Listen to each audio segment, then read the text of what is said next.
एक श्रोता का प्रश्न है, कह रहे हैं कि सर मैं कॉलेज ग्रेजुएट हो चुका हूँ, लेकिन अब यह समझ नहीं आ रहा है कि लाइफ में क्या उद्देश्य बनाऊँ जिस पर चलकर जिंदगी को बेहतर कर सकूँ। इस पर कुछ मार्गदर्शन चाहता हूँ। इस प्रश्न के केंद्र में उद्देश्य है कि मैं ऐसा कौन सा उद्देश्य का चुनाव करूं जिस पर चल करके मैं अपनी ज़िंदगी को सफल कर सकूं, सार्थक कर सकूं।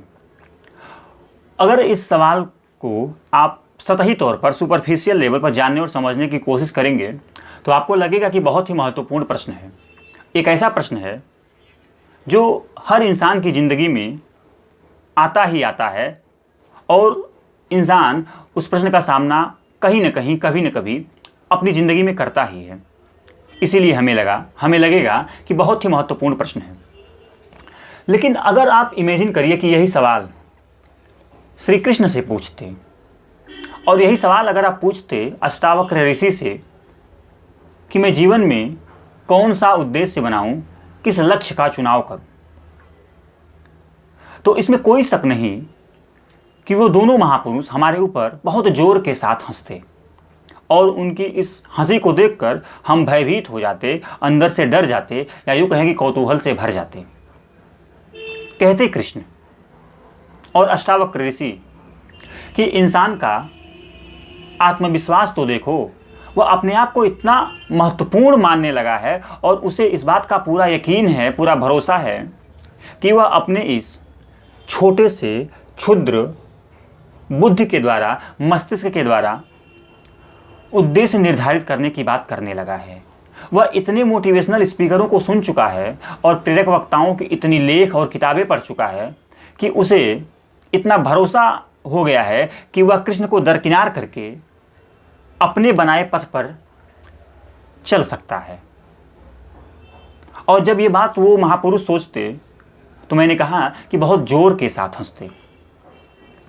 क्या निहितार्थ है इन बातों का? निहितार्थ यही है कि जब हमें अपना कुछ पता नहीं होता तब हम इसी तरह के न सिर्फ सवाल करते बल्कि प्रयास भी करते हैं। हम आखिर उद्देश्य बनाने को लेकर इतना व्यग्र क्यों होते हैं?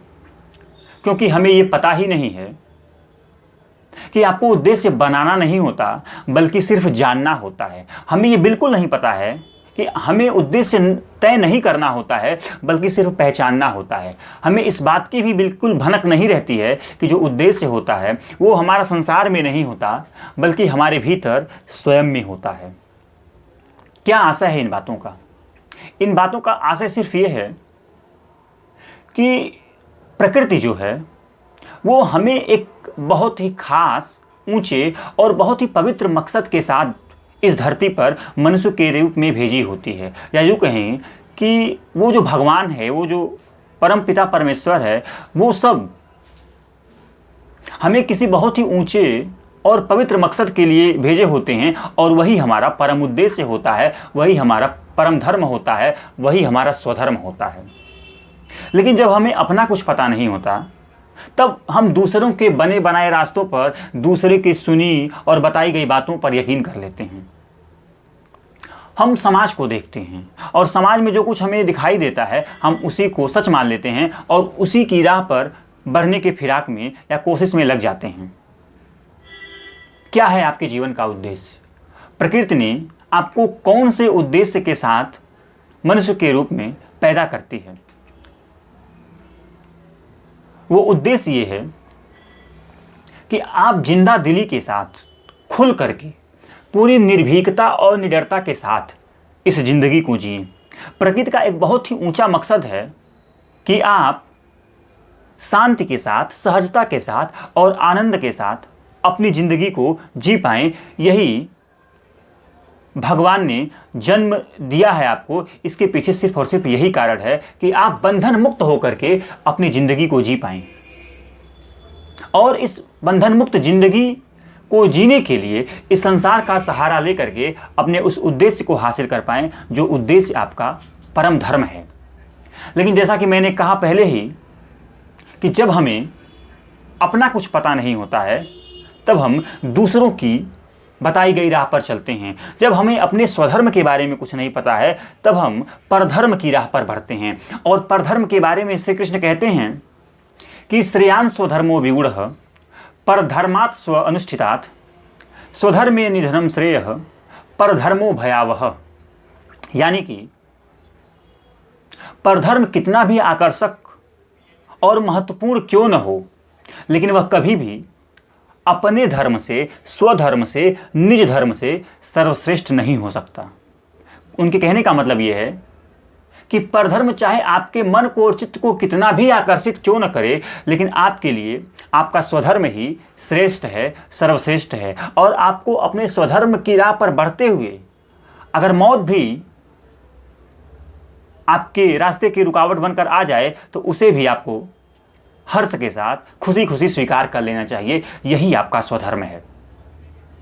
लेकिन हम इस बात को नहीं जानते हम कृष्ण की बातों को। इसीलिए हम इस तरह की बातें करते हैं कि जिंदगी में मैं कौन सा उद्देश्य बना लूं। अरे आप क्या उद्देश्य बनाएंगे? उद्देश्य तो आपका बना हुआ है, सिर्फ उस उद्देश्य को आपको हासिल करना है। आप कह रहे हैं कि मैं कॉलेज ग्रेजुएट हूं, या दुनिया में आप दूसरे का भी उदाहरण लीजिए कि जिंदगी में हर इंसान जो इतना भागदौड़ करता है, जो इतना माथापच्ची करता है, उसके मूल में क्या होती है? उसके मूल में तो सिर्फ यही होती है ना कि उसके जो भीतर की बेचैनी है वो थम जाए, चैन में तब्दील हो जाए। उसके मूल में तो यही होता है कि उसके भीतर का जो खालीपन है, जो अधूरापन है, वो भर जाए, पूर्णता में तब्दील हो जाए। आप गहराई में देखेंगे तो उसके केंद्र में आपको यही मिलेगा। तो आपको अलग से उद्देश्य बनाने की जरूरत नहीं होती है। उद्देश्य आपको मिला है। हाँ, ये जरूर है कि उस उद्देश्य को हासिल करने के लिए आप सहजता, मुक्ति और आनंद के साथ जिंदगी को जी पाएं, उसके लिए आपको कुछ श्रम करना होता है, कुछ साधना और तपस्या करने की जरूरत पड़ती है। तो उसके लिए ये आपके बाहर जो इतना बड़ा संसार है, उस संसार में देख लीजिए कि आपके लिए वो कौन सा काम है जो आपके भीतर की बेचैनी, अपूर्णता को भरने में सहायक है। क्योंकि जिंदगी का तो सिर्फ एक ही उद्देश्य है ना कि आप भीतर से शांत हो पाएं। और फिर चुन लीजिए कि वो कौन सा काम है, वो कौन सा क्षेत्र है जो आपकी भीतर की अशांति को कम कर दे। तो आपको मैंने कहा कि उद्देश्य बनाना नहीं होता है, बल्कि जो उद्देश्य बना हुआ है उसके लिए सिर्फ जीना होता है। और आप ऐसा कर पाएं, इसके लिए हमें चाहिए आत्मज्ञान। क्योंकि जब हमें आत्मज्ञान नहीं होता है तभी हम इस तरह के सवाल करते हैं। हमें चारों तरफ विविधताएं दिखाई देती हैं। प्रकृति में इतनी विविधताएं हैं, इतने अलग अलग तरह के इंसान हैं, अलग अलग तरह की देह हैं लोगों की। इसीलिए हमें यह भ्रम हो जाता है कि देह की जितनी भी भिन्नताएं हैं उसी तरह के अलग अलग तरह के उद्देश्य भी होते हैं। हम ये नहीं जान पाते आत्मज्ञान की अभाव की वजह से कि शरीर अलग अलग है, इसके बावजूद भी शरीर के जो भीतर बैठा है वो हम सब में एक ही है। और जो हम सब में वो परम तत्व बैठा है उसकी एक ही मौलिक मांग है कि निर्भीकता और निडरता के साथ, शांति, सहजता और आनंद के साथ खुल करके अपनी पूरी जिंदगी को जीना, यही उसकी मौलिक मांग है। तो इसके लिए आत्मज्ञान की जरूरत होती है। और आत्मज्ञान में आप ये जानते हैं कि आप हैं कौन, आपका परम उद्देश्य क्या है, यानी कि आपका स्वधर्म क्या है, ताकि आप परधर्म की राह पर न बढ़ पाएं, ताकि आप किसी कृत्रिम उद्देश्य को बनाने की तरफ न बढ़ पाएं। और जब आप अपने स्वधर्म को जान जाते हैं, जब आप अपनी ज़िंदगी के परम उद्देश्य को जानते हैं, तब जाकर के आपके भीतर की जितनी भी संभावनाएं होती हैं वो सारी की सारी संभावनाएं साकार होने लगती हैं, उद्घटित होने लगती हैं। और उसका परिणाम ये होता है कि न सिर्फ आप अपने ही ज़िंदगी का भला करते हैं, न सिर्फ आप अपने ही ज़िंदगी को सार्थक करते हैं, सफल करते हैं, बल्कि इस समाज का, इस संसार का और इस प्रकृति का भी कहीं ना कहीं भला करते हैं। तो बेवजह का उद्देश्य बनाने के पीछे आपको नहीं भागना है, क्योंकि उद्देश्य आपको मिला है। सिर्फ उस उद्देश्य को पहचानना है और उस उद्देश्य को पहचान करके उसके लिए तन, मन और धन से समर्पित होकर के अपने भीतर की बेचैनी को मिटाने के क्रम में, दूर करने के क्रम में पूरी तन्मयता के साथ, आत्मिकता के साथ जी जान लगा करके बढ़ना है। यही आपका स्वधर्म है, यही परम उद्देश्य है आपके लिए।